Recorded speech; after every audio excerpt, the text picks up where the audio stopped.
Oke baik, bismillahirrahmanirrahim. Assalamualaikum warahmatullahi wabarakatuh. Hai hai hai, kembali lagi di channel saya Susanti Amalia edisi jalan-jalan.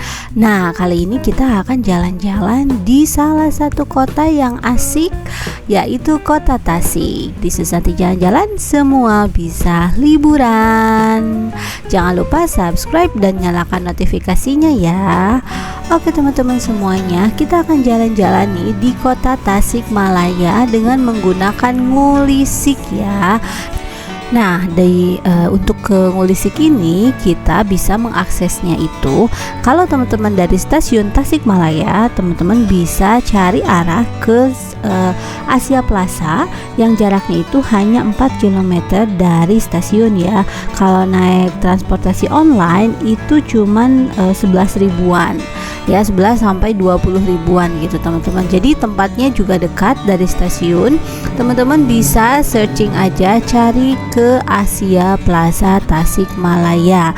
Nah, nanti teman-teman dari Asia Plaza teman-teman bisa jalan aja atau ke arah lobi Sadewa ya teman-teman.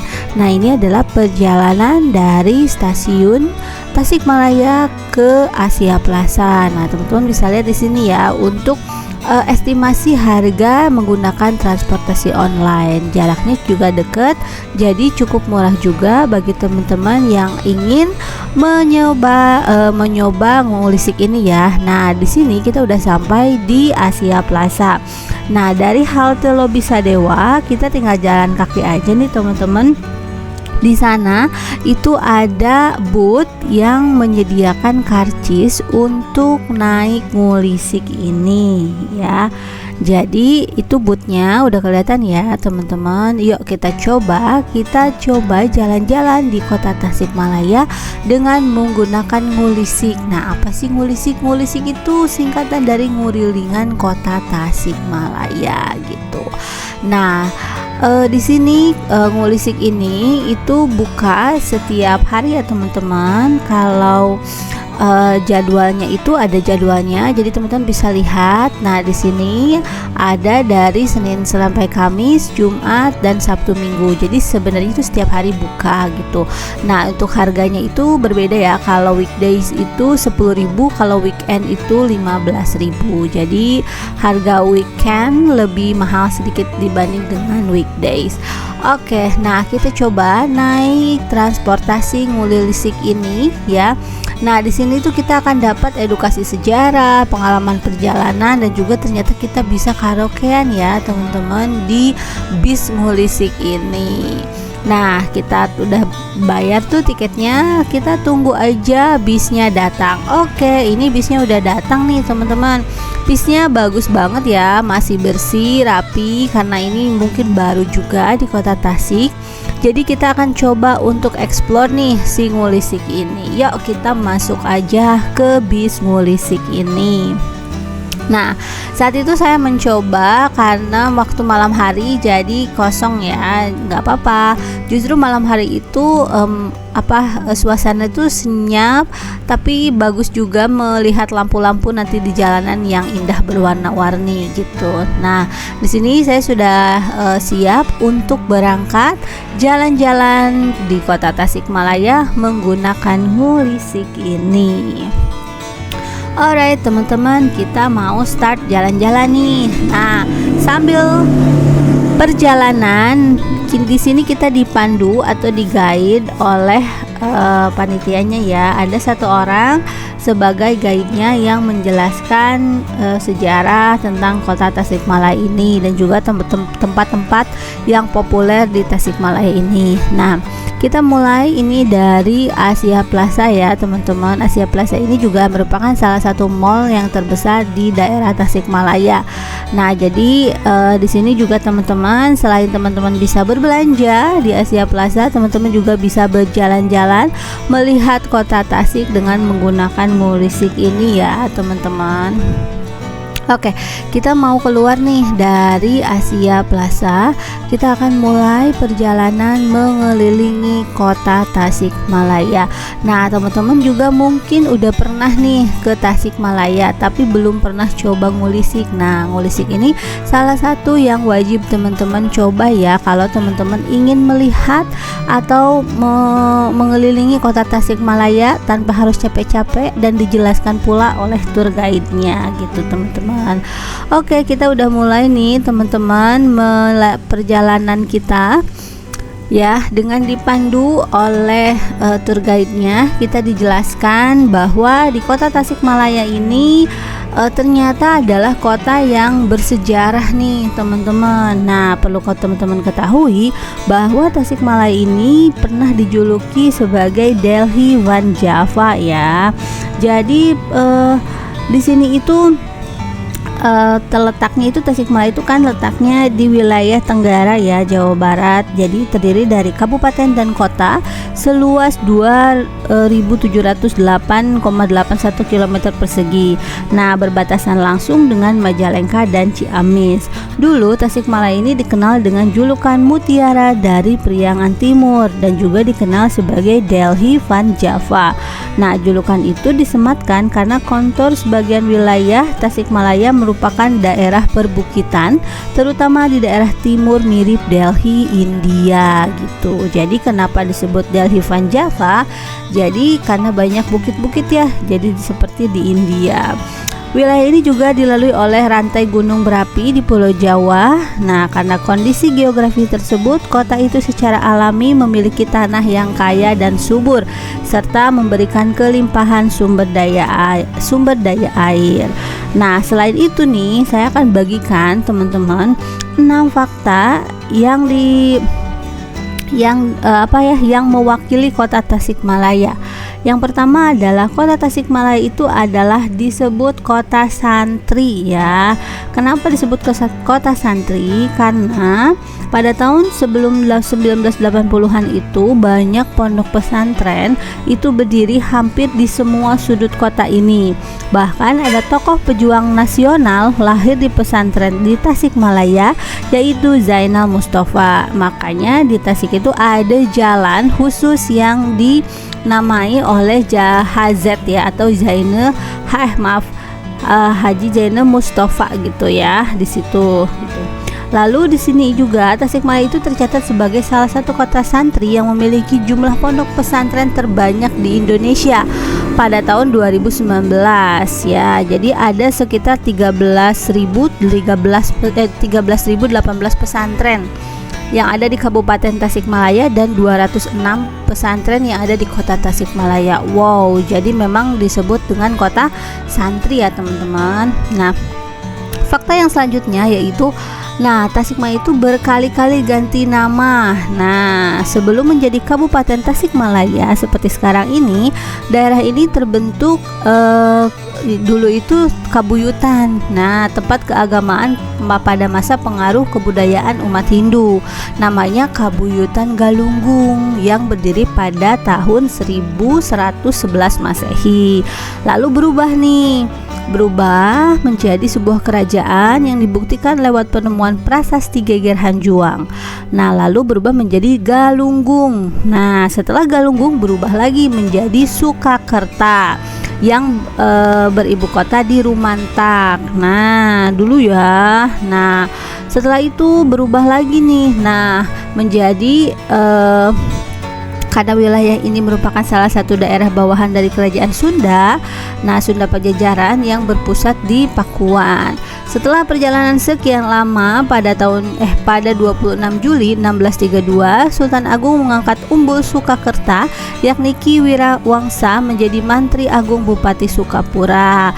Nah, tak lama kemudian ibu kota kabupaten dipindahkan ke Sukapura, tepatnya di Lewi Wilowa yang kini masuk Kecamatan Sukaraja.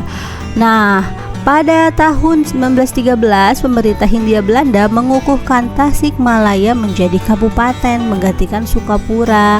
Nah, momentum ini diabadikan dalam sebuah moto Tasikmalaya Sukapura Ngadaun Ngora atau Tasikmalaya ada Sukapura baru gitu. Jadi dulunya ini adalah Sukapura ya teman-teman. Oke, selain itu di sini juga ada masjid bersejarah yang menjadi ikon Tasikmalaya, yaitu Masjid Agung Tasikmalaya yang terletak di persimpangan Jalan Kiai Haji Mustafa, Jalan Dr. Soekarjo, Jalan Yudanegara, dan Jalan Oto Iskandar Dinata. Jadi berdiri di lahan seluas 7.215 meter persegi, didampingi sejarah perkembangan Tasikmalaya. Jadi di Tasik itu selain tadi ya kota santri, juga ternyata dulu tuh banyak perubahan nama pada masa kerajaan, dan ada Masjid Agung juga yang menjadi ikonik di Tasikmalaya ini. Oke teman-teman, kita di sini lanjut ya. Selain itu Tasikmalaya ini juga kaya akan tempat wisata. Nah, mulai dari Gunung Galunggung, Situ Gede, Tonjong Kanyon, Curug Dengdeng hingga Pantai Cipatujah. Jadi banyak sekali wisata-wisata yang bisa kita jelajahi di Tasikmalaya ya teman-teman. Nah, teman-teman mungkin pernah ke Gunung Galunggung yang memiliki ketinggian 2167 meter di atas permukaan laut. Nah, Gunung Galunggung ini masih aktif ya teman-teman. Gunung yang masih aktif, salah satu gunung yang masih aktif gitu. Lalu selanjutnya ada batik khas, 3 batik khas di Tasikmalaya. Nah, Tasikmalaya ini juga memiliki 3 batik khas yang menampilkan warna dan motif yang menunjukkan kesederhanaan, terbuka, apa adanya, komunikatif, serta beragam, sehingga terkesan cantik, indah, dan istimewa. Nah, motif yang pertama merupakan Sukapura atau Sukaraja yang sepintas motifnya mirip dengan batik asal Madura. Lalu yang kedua adalah Sawoan dengan menggunakan ciri khas motif buah.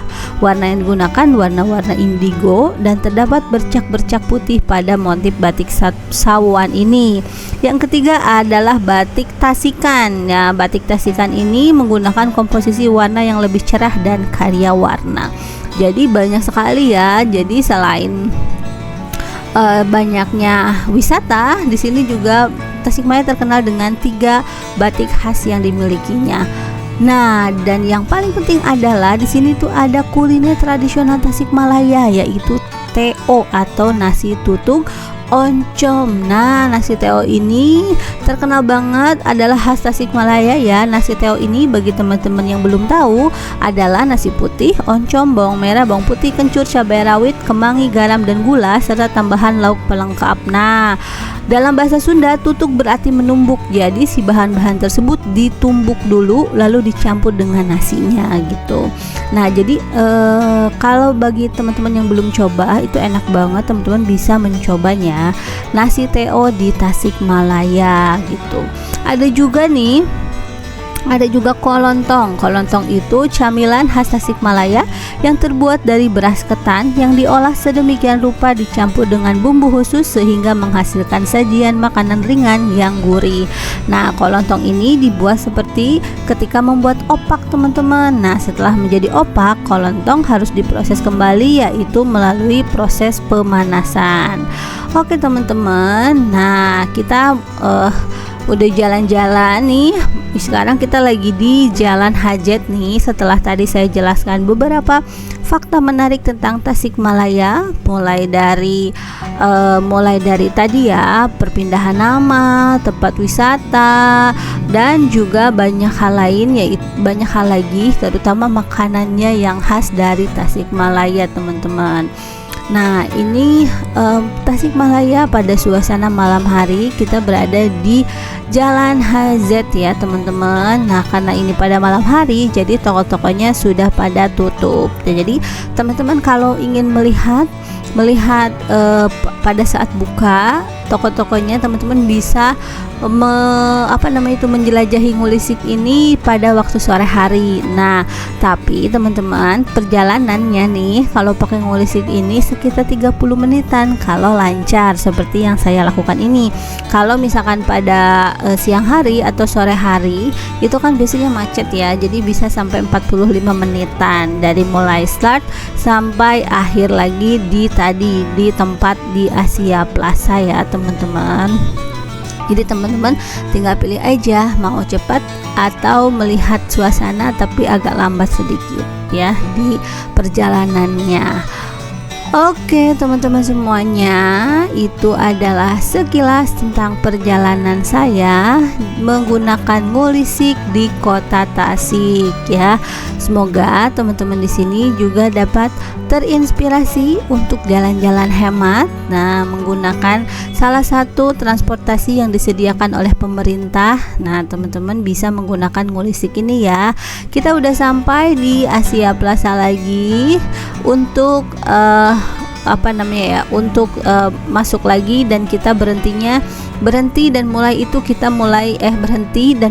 sama ya di Asia Plaza. Jadi perjalanan kita udah berakhir, cukup sampai di sini, cukup lumayan lama juga dan kenyang juga, dan menurut saya itu worth it untuk teman-teman coba ya menggunakan Ngulisik ini di Tasikmalaya. Terima kasih telah menonton video ini, semoga teman-teman terinspirasi. Jangan lupa subscribe dan like, juga share video ini ke teman-teman yang lainnya. Bye bye.